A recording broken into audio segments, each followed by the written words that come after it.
చేశాడు. దేవుడి స్తోత్రం చెప్పండి. హల్లెలూయా. అలాగా దేవుడు నిన్ను నన్ను మరి మన జీవితాలు పరిశుద్ధంగా కాపాడుకుంటున్నప్పుడు దేవుడు ఒక దినాన మనల్ని హెచ్చిస్తాడు.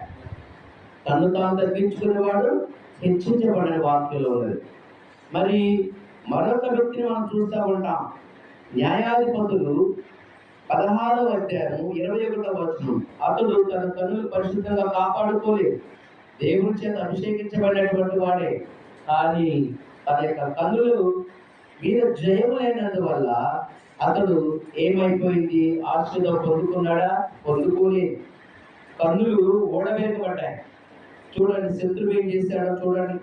న్యాయాధిపతులు 16వ అధ్యాయము 21వ వచనం చదవాలి. త్వరగా అక్కడ ఏమన్నదో చూద్దాం.